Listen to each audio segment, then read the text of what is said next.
Olá, boa noite. Está a começar a segunda edição do Negócios a Norte, um magazine de informação com atualidade do que está a acontecer nas províncias de Cabo Delgado, Nampula, Niassa e Zambésia. Seja muito bem-vindo. Durante cerca de 30 minutos vamos trazer reportagens e notícias do que está a acontecer nesta região do país. E na segunda edição do Negócios a Norte estão preparadas 4 matérias, 4 assuntos de fundo para serem discutidos aqui, lá mais para frente, também com a presença aqui do nosso convidado residente. O Dr. Assif Forstman estará aqui para fazer alguns comentários sobre os assuntos preparados para o dia de hoje. Damos-lhe conta já dos assuntos preparados. Vamos nos dedicar, digamos, com alguma profundidade à situação das zonas económicas especiais no país. Temos uma reportagem que nos dá conta do que está a acontecer na Zona Económica Especial de Nacala, mas também teremos lá para frente a Zona Económica Especial de Mucuba. Estes dois assuntos vão merecer uma análise profunda do nosso convidado residente, mas também teremos aqui, obviamente, a reportagem sobre o óleo e gás, isto que está a mexer aqui com a atividade económica na bacia do Rovuma, mais concretamente aqui na província de Cabo Delgado. Estes assuntos serão de destaque, mas lá para frente teremos, digamos, uma notícia, mesmo paracular com a notícia a notícia que se refere a, digamos, à atividade à volta da indústria do gás, uma notícia que foi produzida pelo nosso colega Elísio Settimar. Mas mesmo antes de seguirmos para as reportagens, deixa-me só aproveitar este momento para fazer um agradecimento especial a todos os nossos telespectadores que de várias partes do mundo fizeram comentários em várias plataformas de comunicação, nas redes sociais, mesmo no nosso e-mail, que é o negociosanorte@gmail.com. Recebemos com muito agrado comentários de várias partes do mundo. Aliás, mesmo também porque a televisão de Moçambique agora pode ser vista em online em qualquer parte do mundo via internet. O endereço também está já aqui à sua disposição.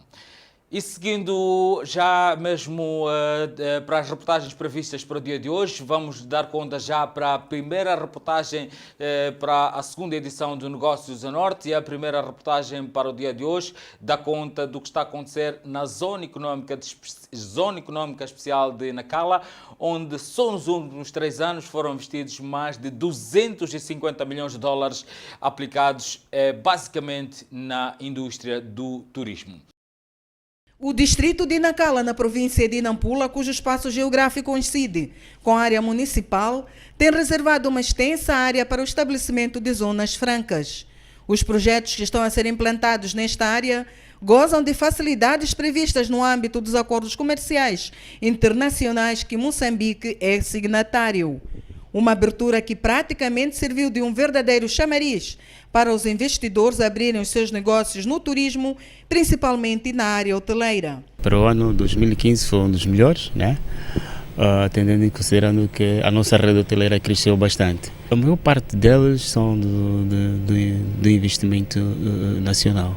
O empresário nacional, o nosso agente econômico, sobretudo local, né, acatou o nosso apelo, né, e usou a partir desse apelo como uma oportunidade de negócio. Os operadores turísticos vieram dos 4 cantos do mundo, nacionais e estrangeiros, porque é um sentimento generalizado de que investir em Nacala Porto é apostar no seguro e na garantia do retorno dos fundos aplicados. E a partir do ano passado, a primeira zona econômica especial do país passou a contar com 9 hotéis e 2.000 quartos.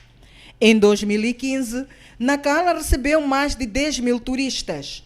Um número considerável, mas longe de ser recorde, porque no período de construção do terminal de carvão de Nacala Velha e do aeroporto internacional de Nacala, o segundo maior centro urbano da província, tinha mais hóspedes que nos dias que correm.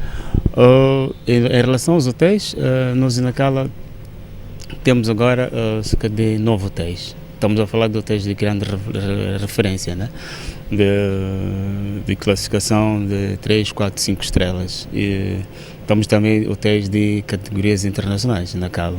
Para o ano de 2015, nós tivemos aqui uma ocorrência de cerca de 1.996 turistas. A maior parte destes eram turistas nacionais. Estamos a falar de cerca de 6.514 turistas nacionais que passaram por Nacala e cerca de 4.727 turistas estrangeiros. Aliás, este é o sentimento manifestado por alguns empresários da praça que de 2014 para cá, com a conclusão da linha férrea e do terminal de carvão de Moatize, viram seus negócios a enfraquecer. O ano passado foi um bocado fraco, foi mesmo fraco, tendo em conta vários fatores. Um dos fatores principais foi o fim dos projetos que existiam em Nacala, assim como Nacala Velha e outros aspectos. As chuvas que se fizeram sentir logo no princípio do ano passado e ainda este ano contribuíram igualmente para a baixa de receitas no seu estabelecimento hoteleiro. Mas mesmo assim, Ribeiro não vacila. Tem aplicado mais de 23 milhões de meticais na construção deste restaurante Lodge. Um restaurante totalmente requintado, onde se cruzam os traços europeus e a beleza africana. Com capacidade para receber 100 hóspedes, o complexo emprega 50 trabalhadores, na sua maioria mão de obra local. Com uma vista ao mar, aqui está um dos requintes da cidade de Nacala Porto. Este ano entramos mal por causa das chuvas. Os projetos que terminaram no ano passado, vamos ver, se calhar pode ser que melhore. Se calhar até o meado do ano, pode ser que melhore o negócio. Neste caso, aqui na praia, quantos quartos tem? Quantos tem esses lodges? Quantos quartos? Neste momento tem 12 quartos, mas estou em projeção mais 14 quartos. Não, até continuar, não se pode parar. Apesar dessas contrariedades todas, a esperança reina no seio dos homens de negócios que construíram mais um hotel de luxo e único na categoria de 5 estrelas em Nacala Porto. Antônio Cabral quis igualmente abraçar, guiado por fatores combinados, nomeadamente oportunidades de negócios, localização geográfica e as praias paradisíacas que encantam a qualquer um que por aqui passa. Foi exatamente um investimento a longo prazo, sobretudo do que acompanhar dos projetos âncora que Nacala tem vindo a acontecer e vem mais a acontecer neste possível desde 2016. E, sem dúvida, foi um investimento a longo prazo. Nacala sofre sobretudo de um turismo de negócio. Daí a nossa assinatura ser Nacala Plaza Business Design Hotel, por ser uma cidade completamente de negócio. Temos também que contornar essa situação, porque Nacala tem praias paradisíacas, tem aqui a ilha a 1 hora daqui, que é património mundial, tem as baleias de julho a setembro, tem pesca, tem praias, como digo outra vez, maravilhosas, e é um destino também a considerar, a colocar no mapa em Moçambique. Com piscinas, campos de jogos e ginásios totalmente apetrechados, para além de outras infraestruturas, a intenção de Cabral aumentar o número de quartos para mais de 100. Então, neste momento está com 41 quartos, mas vamos fazer uma expansão para 120 quartos. Justifica? Justifica. Graças a Deus justifica. Neste momento estamos com um efetivo de 48 trabalhadores. E, logicamente, uma vez expandindo o hotel, também vão precisar de mais de mão. Sim, sem dúvida. Até vamos abrir outras valências. Vamos ter um ginásio aberto ao público, com um PT para as pessoas, vamos ter outro restaurante, vamos ter mais uma parte de tratamento e beleza, tanto cabeleireiro com salão, mas também parte de spa, com tratamentos corporais, massagens, banhos, tudo isso obviamente obrigam um efetivo maior de recursos. 48 cidadãos nacionais ganharam emprego e a aposta do empresário é sempre formá-los, olhando principalmente para as exigências dos clientes. A realidade da falta de formação é muito grande e é notória, por isso nós também, antes da abertura, tivemos cá formadores, em que tivemos uma formação intensiva aos nossos colaboradores. Temos também constantemente formação, e ainda agora está a chegar outro técnico para dar formação de inglês, porque obviamente é uma necessidade de combater algumas lacunas que Nacala tem e que estamos a formar a comunidade. E para o Governo, desfolha ainda o rol dos projetos. Os passos que o Governo está a dar nesse sentido são os impostos pela conjuntura de momento. Mendes Tomo, diretor das atividades econômicas, defende a divulgação das potencialidades de Nacala Porto para que os investidores saibam dos benefícios a apostar no ramo, em especial os incentivos fiscais concedidos no âmbito de Zona Econômica Especial. Esses hotéis absorveram muita mão de obra, o que quer dizer que estamos a reduzir o nível de desemprego em Nacala. Vejamos que já temos duas escolas vocacionadas à formação de indivíduos para a área hoteleira. Não só, temos também as pessoas que abraçam as outras áreas. Quer dizer que a rede hoteleira por si só, para o ano passado, absorveu cerca de 1996 indivíduos para este ramo. De 2012 a esta parte, foram investidos em Nacala Porto 272 milhões de dólares norte-americanos na área de turismo. Obrigado, Teresa Cunha, por esta reportagem que nos dá conta aqui dos investimentos na área do turismo, na Zona Econômica Especial de Nacala. Uma reportagem em que se pode sentir algum desconforto dos empresários a esta altura. E é mesmo por causa dos desconfortos que a esta altura vamos ao nosso comentário preparado para o dia de hoje relativamente a esta reportagem das Zonas Económicas Especiais. Nassif, obrigado por teres vindo mais uma vez fazer um comentário. Nassif, estivemos a ver esta reportagem.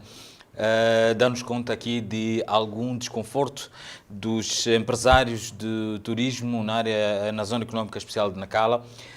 Há aqui uma particularidade que eu gostaria de destacar. Estamos numa zona económica especial, com todos os benefícios que existem.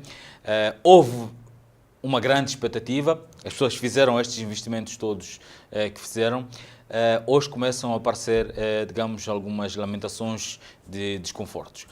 O que é que terá falhado? O que é que terá falhado? Porque não era suposto estarmos aqui a ver situações em que temos taxas de ocupação muito baixas, era suposto um sentido contrário. O que é que terá falhado? Bem, antes de mais, boa noite, Floriberto, boa noite, senhores telespectadores. A tua pergunta é realmente pertinente, mas se me permites eu vou dividir a minha resposta em duas partes. Sim. A primeira tem a ver com o descontentamento em si, por parte destes empreendedores turísticos, que viram a ocupação das suas unidades hoteleiras a baixar drasticamente, essencialmente depois do término das obras relacionadas com a Terminal do Carvão e com o Aeroporto Internacional de Nacala. Havia por parte destes empreendedores turísticos a expectativa que o fluxo de pessoas e de turistas, se assim os podemos chamar, para Nacala, na altura dessas obras, quando terminadas essas obras, esse fluxo fosse substituído por quem vem usufruir, digamos. Exatamente, por um fluxo se calhar até maior, não é? Sim. Que resultasse da dinâmica da própria atividade à volta do carvão. Sim, destes empreendimentos todos Exatamente. Que estão a ser instalados. Essas expectativas acabaram não se concretizando. E em minha opinião, devido ao comportamento do carvão no mercado internacional, né, que teve uma baixa de preço enorme. Como todos nós sabemos, o carvão é um recurso energético, né, cujo desempenho funciona de forma cíclica, portanto tem altos e baixos. Sim. Neste momento estamos numa altura baixa. Sim. O que mais assusta no meio de tudo isto é que estes ciclos têm tendência para serem longos em termos de período. Sim. 5, 10 anos. E o ciclo começou há pouco tempo, portanto nós provavelmente temos uma longa travessia do deserto de maus momentos. Exatamente, até o carvão voltar ao seu nível normal. Que se conhece. Portanto, este falhanço na indústria hoteleira em Nacala resulta disto, resulta do perfil de risco da própria atividade. Sim. São contingências do negócio, não é uma situação agradável, não é desejável, mas são contingências do negócio. Não há aqui ninguém a ser culpado, são contingências. A segunda parte da minha resposta tem a ver com o sucesso ou insucesso do modelo de Zona Económica Especial de Nacala. Sim, mas assim, vamos para essa ou vamos para uma outra questão que eu tenho? A minha outra questão era relativo a, digamos, se calhar, ao aspecto de o facto de termos Nacala como uma Zona Económica Especial generalista. Exatamente, eu se calhar ia mesmo, como a pergunta era orientada um bocado para saber se se a zona económica especial se o facto das ocupações nos hotéis serem baixas tem a ver com algum falhanço na implementação do modelo da zona económica especial de Nacala. E o que eu queria dizer em relação a isso é que não é claro que assim seja. Porquê? Porque a zona económica especial de Nacala foi implementada essencialmente e quase que exclusivamente à volta da atividade do carvão. Sim. Sem que a atividade do carvão prosperasse, era impossível que a zona económica especial de Nacala tivesse sucesso. Que todas as outras atividades tivessem sucesso. E a zona económica especial de Nacala, o sucesso da zona económica especial de Nacala está intrinsecamente ligado ao sucesso do carvão. Não é? Tendo o carvão falhado por motivos que são exógenos à nossa economia, não há neste momento condições para avaliarmos se a zona económica especial de Nacala está a ter sucesso ou não. O que nós podemos fazer neste momento, isso sim, é avaliar os princípios pelos quais a zona económica foi estabelecida e tentar fazer uma previsão sobre se estão criadas as condições para, no futuro, essa zona económica especial ter ou não sucesso. Agora é prematuro avaliar-se. E aí sim entra essa análise que tu estavas-me a pedir agora, que tem a ver com o facto da zona económica especial de Nacala ser uma zona económica generalista. O que é que significa ser uma zona económica generalista? Significa que não discrimina os setores aos quais concede incentivos. Não é? Portanto, quem vai investir na zona económica especial de Nacala, seja qual for o setor, tem direito a incentivos. Portanto, se vai construir um hotel, tem direito a incentivos. Se vai construir uma fábrica, tem direito. Uma fábrica tem direito. Se vai um armazém de revenda de material de construção, tem direito. É uma zona económica generalista. Ao contrário das zonas económicas temáticas que existem também em Moçambique e que foram criadas a posteriori noutras regiões. Isso, para mim, de facto, constitui um erro por parte de quem concebeu a zona económica especial. Mas, se calhar, vamos nos debruçar um bocadinho mais profundamente. Mais à frente. A minha questão, antes de sairmos da zona económica especial de Nacala, é relativamente mesmo a esta segmentação que tem que ser feita, digamos, dos setores que têm de ter estas isenções. No caso de Nacala, temos uma zona generalista, temos isenção para todos os setores. E todos fomos a correr à busca dessas isenções e fizemos os investimentos. Mas há aqui uma coisa que salta à vista. Nacala, o potencial de Nacala pode até não ser do turismo como tal. Porque é uma zona que tem um porto de águas profundas, tem uma terminal de exportação de carvão, vai-se construir uma planta de fertilizantes, tem os caminhos de ferro circulam por ali. O ideal não seria potenciar esta questão da logística, do transporte da logística, ao invés de potenciarmos ou abrirmos as isenções a todos, porque isto acaba sendo uma concorrência desleal, digamos, até um pouco para zonas que têm um potencial melhor que Nacala na área do turismo, se calhar, porque temos em Moçambique. Estou perfeitamente de acordo contigo em relação às duas questões que colocaste. A primeira é em que, a minha opinião, de facto, a Zona Económica Especial de Nacala devia ser mais temática, a semelhança do que aconteceu às zonas económicas especiais que foram criadas a posteriori. Sim. Temática no sentido em que se devia concentrar única e exclusivamente no setor da logística, transporte e logística. Eu acho que esse aqui é o grande potencial de Nacala Porto, ou Nacala Porto e Nacala Velha. Ao se fazer uma zona económica especial generalista, realmente há o risco, e penso que nós corremos esse risco, de se fazer uma concorrência desleal.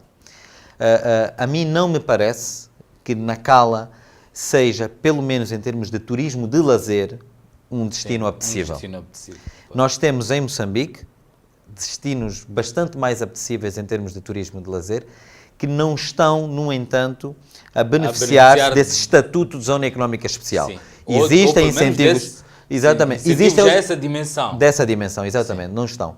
E nesse sentido, concordo contigo, pode-se estar a criar uma situação de concorrência desleal. O exemplo mais notável nisso é a cidade de Pemba, que tem provavelmente, em termos de turismo de lazer, constitui maior e constitui um destino bastante mais apetecível. Sim. Mas não beneficia do mesmo estatuto em termos fiscais que beneficia a Zona Económica Especial de Nacala. Mas como mais adiante vamos nos debruçar sobre as armadilhas e os fatores críticos de sucesso para as zonas económicas, se calhar vamos aprofundar um bocadinho mais esta temática. Ok. E porque estamos a falar da tematização nas atividades direcionadas às zonas económicas especiais, vamos agora até Mucuba, ao encontro do jornalista Kader Zacarias, que nos traz aqui uma reportagem sobre a Zona Económica Especial de Mucuba. Esta, então, já acomoda algumas das questões colocadas aqui pelo nosso analista residente. Vamos, então, a essa reportagem de Kader Zacarias. As empresas que operam em regime de Zona Económica Especial e da Zona Franca Industrial de Mucuba já estão a ganhar benefícios fiscais. Trata-se de incentivos fiscais, tais como a isenção do pagamento do IVA nas aquisições internas e redução do IRPC nas importações em 50%. Essa é uma das partes que possa convidar mais os parceiros a vir investir aqui por causa da injeção das taxas de importação das maquinarias para poder se implantar nessa zona. Mucuba é um nó rodoviário estratégico para alimentar a base logística das províncias do Norte, Centro e Sul através da Estrada Nacional número 1 e países do Interlande via Malawi. A Estrada Nacional número 11, que liga Mucuba ao distrito de Milange, a fronteira com o vizinho Malawi, está em obras de reabilitação e colocação de asfalto. As zonas econômicas especial e a Franca Industrial de Mucuba são detentoras de terras ricas em recursos hídricos, minerais e florestais e boas condições para o desenvolvimento do agronegócio. A área da agricultura, muito mais a pecuária, essas áreas são muito bem provável que podem nos dar um resultado apalpável. Mucuba está a experimentar novo investimento privado, internacional e estrangeiro, em diversas áreas econômicas. A Udenhord Limitada, por exemplo, está a investir $2 milhões norte-americano para a exploração e processamento de madeira para o fabrico de parquete. A empresa ganhou incentivos fiscais. No ano passado, em 2015, fizemos uma adenda para subir para $4 milhões. E nós estamos a beneficiar de isenção. Temos um projeto aprovado pelo CPI, que ia até dia 25 de janeiro desse mês e prorrogado, depois de a gente aumentar o capital, prorrogou-se para mais de 2 anos, para 2017. Este é apenas um exemplo dentre outras empresas em Mucuba, até porque há empresários interessados ainda em desenvolver em Mucuba atividades de sericultura, agroprocessamento, hotelaria e turismo, entre outras. E com pernas para andar, a curto prazo, é o projeto de construção de uma central fotovoltaica para aumentar a capacidade de energia elétrica nas zonas econômicas especial e franca industrial de Mucuba. Obrigado, Kader Zacarias, nosso colega a partir da delegação da TVM na Zambésia, que nos dá conta aqui dos sucessos que estão a ser conseguidos pelos empresários de Mucuba, da Zona Económica Especial de Mucuba.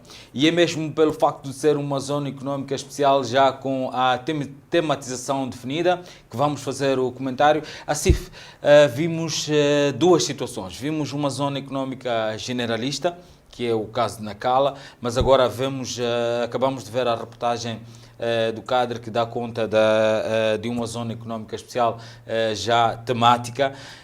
O que eu queria saber é, diante destas duas realidades, o que é que tu encontras como pontos de ligação e se acreditas que este modelo de zonas económicas especiais são um modelo a adotar por Moçambique, olhando para outras realidades, se elas em Moçambique podem vingar? Bom, convém se calhar começar por fazer um enquadramento. Moçambique começou a adotar como modelo esta questão das zonas económicas especiais, basicamente em 2007, precisamente com a implementação da Zona Económica Especial de Nacala. Antes disso existia o Parque Industrial de Bululuana, mas esse não foi criado no âmbito de uma política especificamente criada para esse efeito. Foi criada num contexto bastante específico especial, e para apoiar a Mosal na Matola, em Maputo. Como modelo foi a partir de 2007. Existem internacionalmente exemplos de muito sucesso no uso deste modelo de zonas económicas especiais. Sim. Os exemplos mais paradigmáticos são China e Índia, que têm implementado com muito sucesso esta abordagem de identificar zonas com um determinado potencial de desenvolvimento e de conferir a essas zonas um tratamento fiscal diferente do resto do país, especial para atrair investimento nacional e estrangeiro. Pessoalmente acredito sim nisso como um modelo capaz de catalisar o desenvolvimento de um país. É necessário, no entanto, que se respeitem e que se levem em consideração uma série de fatores que eu considero críticos para o sucesso, que se não forem levados em consideração, corre-se o risco de falhar o modelo totalmente. Uhum. Quais são estes modelos? Quais são estes fatores que eu considero críticos para o sucesso? O primeiro fator tem a ver com a identificação correta da zona geográfica, da região, que merece esse tratamento especial. Assim, dá só um exemplo para termos... Não, olha, por exemplo, em Moçambique, identificamos Nacala, identificamos Mucuba, sim, identificamos a zona da Manga, na Beira, sim, identificamos as ilhas no distrito de Matibane, eu já não me recordo do nome. Cruz e Jamali para o turismo, sim, identificamos o Parque Industrial de Beluluane. Isto são as zonas que foram identificadas. Não é? E foram identificadas porque têm naturalmente um determinado potencial de desenvolvimento. Isto é fundamental. Não vale a pena identificar uma zona só porque achamos que a queremos desenvolver ou porque queremos reduzir as assimetrias regionais, porque achamos que esta zona é menos desenvolvida que outra, queremos catalisar o desenvolvimento dessa zona, então vamos tratá-la como zona económica especial. Isso não irá funcionar. Sim, sim. Não, a zona económica especial não é o instrumento apropriado para reduzir assimetrias regionais. Sim. Só se devem implementar zonas económicas especiais se estivermos na presença de uma região que tenha efetivamente o potencial de desenvolvimento, quer seja pelos seus recursos naturais, pela sua localização geográfica ou por qualquer outro motivo. Portanto, este é o primeiro fator que eu considero crítico para o sucesso. Nesse aspecto, nós, como país, não temos estado mal. Parece-me que as zonas que foram identificadas são as mais corretas. Talvez o único reparo que se possa fazer é que haja algum atraso na identificação de outras zonas com potencial agrícola, turístico ou industrial que também possam beneficiar deste estatuto. Mas aí há constrangimentos que eu, como analista, não conheço e que provavelmente tenham levado a que haja algum atraso. Que o governo se mantenha nestas... Exatamente, exatamente. O segundo fator que eu considero crítico para o sucesso é a escolha dos setores que merecem esse tratamento especial. Portanto, não basta escolhermos corretamente a área, é preciso escolher os setores. E isto enquadra-se um bocado naquela problemática que há bocado discutíamos. Sim, que vimos zonas económicas especiais generalistas versus zonas económicas especiais temáticas. Em minha opinião, eu acho que em Nacala foi cometido um erro crasso ao se transformar aquilo numa zona económica especial generalista, porque provavelmente estamos a incentivar setores que não têm potencial de desenvolvimento naquela região. Sim, sim, sim. Não é? Criando até a tal questão de concorrência desleal que referimos há bocado. Não é? Portanto, esta questão do setor é fundamental. Eu posso dar um exemplo. Imagine que nós fôssemos agora para Montepuez e decidíssemos criar ali uma zona económica especial para o turismo, não é? Ou íamos para a praia de Matemi e decidíamos criar ali uma zona económica especial para a indústria. Portanto, é preciso... Acaba completamente descontextualizado. Exatamente. Para além de identificar a área, é preciso identificar que setores é que são competitivos ou têm potencial para se tornar competitivos naquela área. Nesse aspecto, acho que o nosso trabalho tem sido assim. Digo assim porque, em minha opinião, como já disse, foi cometido um erro crasso na Zona Económica Especial de Nacala, mas quer-me parecer que o Governo identificou corretamente esse erro, e tanto já está a corrigir. Todas as zonas económicas especiais que foram criadas a posteriori, sim, todas elas são temáticas e não generalistas. Sim. Portanto, temos em Mucuba, é uma zona económica essencialmente virada para a agricultura e para o agroprocessamento. Sim. Temos na Manga, que é essencialmente virada para a logística. Temos no distrito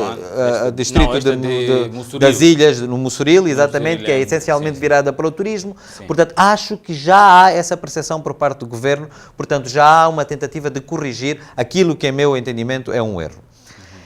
O terceiro fator para o sucesso, há muitos outros, mas este será o último que eu vou aqui referir, e são os 3 que eu considero mais críticos para o sucesso, tem a ver com as infraestruturas. Isto é, por maiores que sejam os incentivos que a gente atribua ao investimento, por mais que a gente diga aos investidores, venham cá investir que vocês não pagam 1 cêntimo de imposto, eles não virão investir, ou pelo menos aqueles bons investidores não virão investir se não houverem infraestruturas. Isto é, se não tivermos energia elétrica em condições, se não tivermos comunicações em condições, se não tivermos estradas em condições, se não tivermos hospitais, se não tivermos escolas. Por isso é que o modelo das zonas económicas especiais tem inclusivamente um processo que deve ser seguido. Primeiro, identificação da área, elaboração de um master plan que identifique quais são os setores que nós queremos incentivar naquela área. Terceiro, investimento em infraestruturas. O investidor vai lá chegar, vai ter benefícios fiscais, mas já há um conjunto de infraestruturas básicas que ele precisa de ter. Não é? Nós não podemos esperar que se invista na indústria quando não temos energia elétrica em condições. Não podemos esperar que tenhamos uma indústria que seja competitiva a nível global quando não conseguimos ter comunicações que sejam fidedignas, quando não conseguimos mandar um e-mail quando nos apetece, quando não conseguimos fazer um telefonema quando nos apetece, quando não temos estradas em condições, escolas, hospitais e tudo isso. Portanto, esse é o fator em que eu acho que nós temos estado mais mal na implementação deste modelo. Corrigidas estas coisas, eu acho que é um modelo que tem muito potencial para catalisar o desenvolvimento de Moçambique. Conheces outras experiências em várias partes do mundo? Não, eu referi-te há bocado China e Índia, são os exemplos mais paradigmáticos. Têm tido extremamente... E depois tem zonas económicas temáticas na China. Há uma zona especialmente dedicada à eletrónica, uma zona especialmente dedicada... Eu visitei uma vez uma que era especialmente dedicada à produção de tijoleira, cerâmica, né? Portanto, China, acho que China e a Índia são os países que melhor implementaram este modelo. Há alguns exemplos de sucesso no Brasil também que vale a pena revisitar. Mas acredita-se que em Moçambique vai dar certo? Espero que sim. Temos é que ter em conta os fatores críticos de sucesso que eu mencionei. Obrigado, Acif. Voltamos a ti dentro de alguns instantes. Voltamos então para a terceira reportagem da segunda edição do Negócios a Norte, uma reportagem que dá conta do que está a acontecer na bacia do Rovuma, a descoberta de cerca de 170 TCFs de gás que quase que obrigatoriamente devem começar a ser explorados nos próximos 5 anos. Isto porque a população mundial está a crescer e isso representa uma boa oportunidade para Moçambique. Vamos então a essa reportagem. As projeções do Banco Mundial, que apontam para um crescimento da economia global na ordem dos 3%, são para já um fator atrativo para que Moçambique acelere o arranque da exploração das reservas avaliadas em 170 TCFs de gás descobertos na bacia do Rovuma, em Cabo Delgado, e os mais de 30 TCFs em Inhambane. Estas reservas são das melhores qualidades que existem. Somos eficientes no custo de produção, estamos melhor localizados para atacar os mercados de prémio. Segundo os estudos, Moçambique tem vantagens competitivas em relação a outras geografias.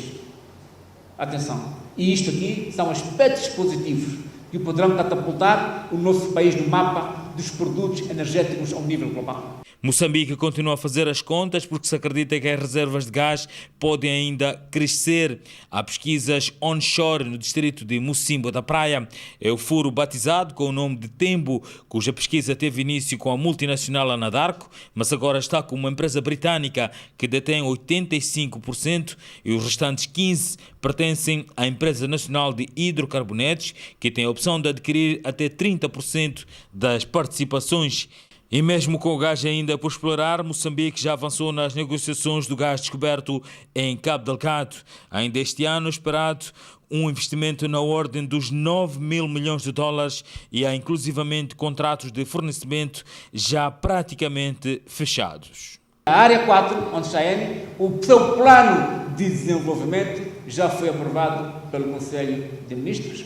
O contrato de venda para British Petroleum de 2,5 milhões de toneladas por ano, que vai justificar, substanciar o financiamento, também já foi rubricado, será apresentado ao Governo nesses dias. Se for aprovado, vamos agora para o fecho financeiro. Ou seja, pelo menos um projeto de cerca de 9 mil milhões de dólares poderá ser fechado ainda este ano e as obras arrancar. E a par disso também temos as obras de infraestruturas da base logística de Pemba, em que a primeira fase haverá uma despesa de investimento de cerca de 200 milhões de dólares, as tarifas estão por ser aprovadas e há clientes que querem vir instalar-se, como a Subsea 7, FMC, etc., instalar-se com fabricação de tubo, de tubagem e outros produtos e que estão a pedir já as cotações. Ou seja, já há algum posicionamento. E em relação à Rovuma, não restam dúvidas, nem por eu ser de Cabo Delgado ou não, é que de facto o Pemba tem uma vantagem competitiva do ponto de vista geográfico para atacar os serviços marítimos em relação à questão, portanto, para as empresas que exploram o próprio gás.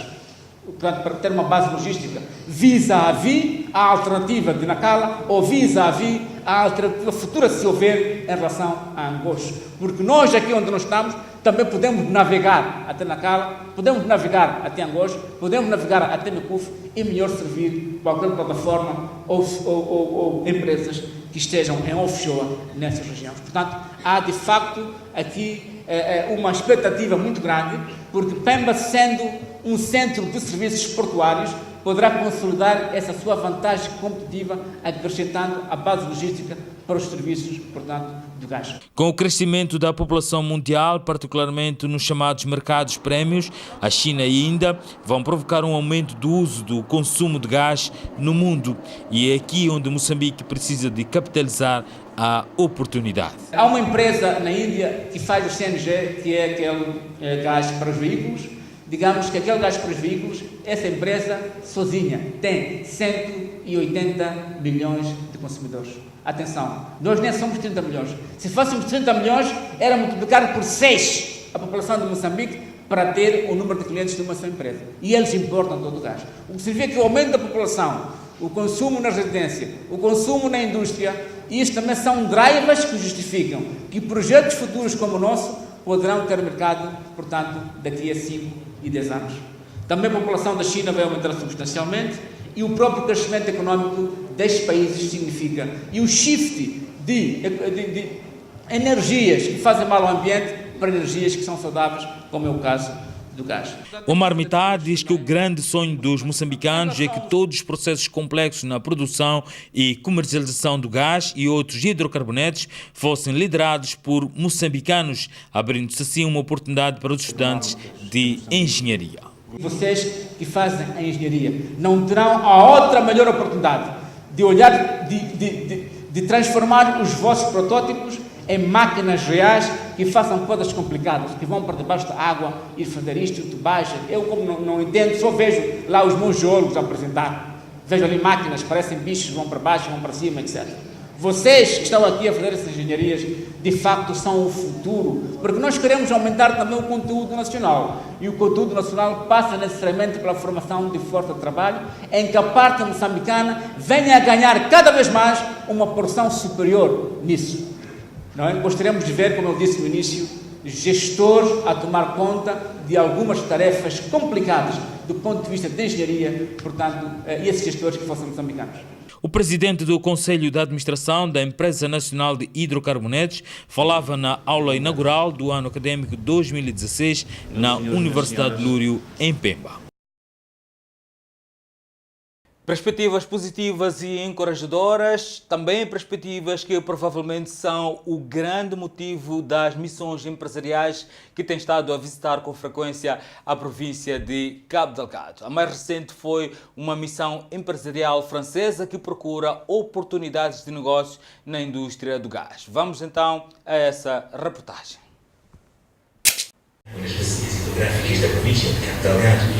O vídeo serviu para elucidar as potencialidades que Cabo Delgado dispõe nas mais diversificadas áreas. A província é, nos últimos tempos, um dos pontos de convergência de investimento de capital nacional e estrangeiro devido à ocorrência de gás, grafite e outros recursos. O grupo de empresários franceses presente nesta sala manifestou interesse de investir sobretudo na cadeia de valor da indústria de gás. O nosso objetivo de visita a Moçambique e particularmente a nossa visita em Pemba é de dar continuidade aos primeiros contactos que estabelecemos na nossa primeira missão o ano passado, tanto com as autoridades governamentais, locais, como com as empresas moçambicanas, empresas com as quais nós queremos desenvolver uma cooperação, queremos trabalhar. Nós sabemos que as necessidades são elevadas e que as expectativas também são bastante elevadas. E eu estou convencido, plenamente convencido, que à volta desta mesa estão reunidas as empresas que têm as competências e o saber fazer necessário para desenvolver a atividade que é necessário para a exploração do gás em Moçambique. Dirigindo-se aos empresários, a governadora Selmira da Silva sublinhou a necessidade de identificação de oportunidades existentes na província. Nós queríamos encorajar que nesta missão pudessem explorar ao máximo que puderem todas as fases das cadeias, de cada uma das empresas aqui presentes. E a partir daí ter a noção de como poderá ter um serviço garantido a partir da sua própria cadeia. Portanto, a própria empresa, a empresa de petróleo e gás, não são as únicas exclusivas na cadeia. A cadeia começa antes. Selmira da Silva assegurou na ocasião que o governo vai identificar áreas dentro da província a serem facultadas aos investidores para a implantação de indústrias e outras infraestruturas socioeconômicas. Perspectivas positivas e movimentos à volta da indústria do gás que começa a despoletar na província de Cabo Delgado. Vimos também na reportagem que há já assegurados um investimento de 9 mil milhões de dólares. São números que a esta altura começam a assustar um bocadinho. A CIF são números que assustam. 9 mil milhões de dólares em investimento é muita coisa. Qual é o teu comentário em relação a esta reportagem que vimos aqui, o Dr. Mita a apresentar, números e perspectivas bastante encorajadoras sobre a indústria do gás, sobre os ganhos que Moçambique pode ter e esta quase que obrigatoriedade de Moçambique ter mesmo que avançar para a exploração das reservas de gás? Bom, eu diria que são números que nos deixam com água na boca. Sim. A intervenção do Dr. Mita, o seu estilo característico, como excelente académico que é, e que agora teve a sua autoridade elevada na matéria pelo facto de ser presidente da Empresa Nacional de Hidrocarbonetos. Bom, há algumas coisas que ele disse que merecem realce, mas há sobretudo uma coisa que ele não disse que também merece realce. Vamos então primeiro às coisas que ele disse. Tem a ver, enfim, com as perspectivas de que ainda este ano se avance com algum investimento à volta da indústria do gás, na construção da planta de LNG, não é? Em função das perspectivas positivas que existem relativamente ao mercado internacional de gás, com aumento de procura nos próximos 5 anos. Isso vem-se ligar, de certa forma, com o que nós dissemos aqui na semana passada, quando falávamos das metas fiscais para a província de Cabo Delgado, que foram revistas em alta, surpreendentemente para algumas pessoas. E nós dissemos, a semana passada, que se calhar havia informações privilegiadas por parte do Governo que indicavam que ainda este ano haveria de haver um aumento da atividade relacionada à oil and gas. Sim. Portanto, provavelmente, isto vem certamente ligar-se àquilo que nós, de certa forma, previmos na semana passada. Houve outra coisa que ele disse que tem a ver com o sonho de ver moçambicanos a liderarem o negócio do petróleo e gás. Mas houve uma coisa que ele não disse e que eu estou habituado a ver muita gente a dizer, que tem a ver com o facto de terem expectativas de que a Anadarko, que a INI apoie o aumento do conteúdo local, tenha responsabilidade social, apoie na construção de estradas, apoie na construção de hospitais, apoie na construção de pavilhões desportivos e tudo isso. Não vi, felizmente, o Dr. Mita fazer qualquer referência a isso durante todo o longo discurso que ele fez. Eu sei que os telespectadores não viram todo o discurso, mas eu tive o prazer de o ver. Isto significa que nós estamos a mudar a nossa mentalidade. Realmente, o aumento do conteúdo local não tem a ver apenas com o apoio que a gente possa receber da Anadarko, da INI ou de qualquer entidade estrangeira. Tem a ver com a nossa própria vontade de elevar o nosso nível de competências, para que nos tornemos competitivos, para que possamos competir com a mão de obra estrangeira que quer vir para cá, para que consigamos fornecer serviços com a mesma qualidade e com a mesma eficiência. Tem a ver com a nossa vontade e não com estarmos constantemente a reclamar e a pedir que nos apoiem. Portanto, fiquei muito contente por é quase a primeira vez que eu vejo um discurso relacionado, feito por um moçambicano, relacionado com o petróleo e gás, em que não se diz nada, que não se pede apoio às empresas ligadas ao petróleo e gás. Assim, a reportagem que também passamos, vimos esta movimentação à volta de missões empresariais que têm estado a vir a Cabo Delgado à procura de oportunidades de negócio, de investimento nesta área de oil and gas. Ficou aqui a percepção também de que há informação, digamos, privilegiada que eventualmente, se calhar até nós não temos e estas pessoas possam ter para virem cá a correr à procura de oportunidades de negócio nesta indústria que se espera que prospere significativamente. Vamos lá ver. Eu não acredito que eles tenham, como empresários, a informação que os empresários locais não tenham. Não acredito nessa teoria de conspiração. Nós teremos acesso a qualquer informação de que precisamos se formos à procura dela. Temos é que abandonar um bocadinho esta forma de estar sempre à espera, sempre na expectativa de que alguém nos ajude. Se eles têm mais informação do que nós, é porque procuraram-na com mais afinco do que nós. Eu, ao contrário de muita gente, não sou contra a vinda de empresários estrangeiros, porque acho que temos que ter a humildade de reconhecer que, como país, temos muito a aprender com outros, sem dúvida. Reconhecer que temos muito a aprender com outros não significa subestimarmos as nossas próprias capacidades, nem significa humilharmos-nos, simplesmente significa reconhecer que temos muito a aprender. E nessa matéria eu vejo com muito agrado a vinda de investidores estrangeiros e até de mão de obra estrangeira. Mas é preciso assegurar que os investidores estrangeiros que vêm, a mão de obra estrangeira que vem, venha para acrescentar alguma coisa, venha para nos ensinar efetivamente alguma coisa. Isso, infelizmente, nem sempre tem acontecido. Nós temos que criar algum mecanismo de filtragem de investidores para garantir que venham investidores com capacidade para investir e que venham acrescentar alguma coisa ao nosso know-how. O que eu reparo, infelizmente, que acontece com muita frequência, é investidores que têm um bom know-how, chegam cá, a primeira impressão que têm, a primeira reclamação que fazem é acerca dos procedimentos em Moçambique, não é?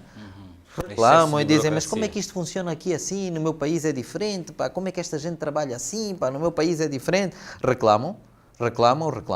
Passados 6 ou 7 meses, adaptam-se ao sistema, ao invés de nos ajudarem a mudá-lo, acomodam-se. Nós não queremos esse tipo de investidores, nós queremos investidores que venham para ganhar dinheiro, claramente, mas que também venham com a intenção de acrescentar algum know-how ao nosso país. E se forem esse tipo de investidores, são naturalmente muito bem-vindos. Assim, eu queria só um comentário também em relação à intervenção da governadora. Vimos nesta peça em que a governadora recebeu os empresários franceses, vimos a governadora com aquela característica pujante a puxar pela província e a mostrar que tem domínio dos assuntos, quando fala de que, bom, é preciso olhar para a cadeia toda e não olhar, bom, queremos ir para a indústria do gás, mas se calhar a indústria do gás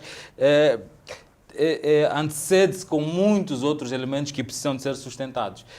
Qual é a tua opinião, mesmo também ligado com aquilo que tem sido as abordagens que a governadora faz em relação a esta questão das cadeias de valor? Não, a questão da cadeia de valor é fundamental. Nós temos que, qualquer atividade tem normalmente uma cadeia de valor. Portanto, o que nós precisamos de garantir é que grande parte, ou a grande parte dessa cadeia de valor fique dentro do nosso país. Não é? Mas precisamos de identificar quais são as partes da cadeia de valor em que nós somos realmente competitivos, em que temos potencial para ser competitivos. Se houverem partes nessa cadeia de valor em que nós não temos potencial para ser competitivos, é melhor importar. Não vale a pena estarmos a produzir uma coisa em que não somos e que não temos potencial para ser competitivos. Eu acho que a abordagem de cadeia de valores tem muito potencial para ir para a frente, é preciso olhar com alguma cautela. Sei que a governadora está extremamente empenhada nisso, é muito bom sinal. Nós precisamos de ter governantes empenhados no desenvolvimento do país, a aparecerem, a discutirem com os empresários estrangeiros e locais de igual para igual, mostrando conhecimento de causa, e nesse aspecto acho que é uma coisa bastante positiva. Sim, obrigado pela tua presença, sempre bem disposto aqui para fazer comentários no programa Negócio Norte, e termina aqui a segunda edição, mas mesmo antes de fecharmos o programa, volto a agradecer a todos os comentários que foram feitos em diversas plataformas de comunicação, nas redes sociais, no nosso e-mail, no negocionorte@gmail.com. Nós voltamos de hoje a 15 dias.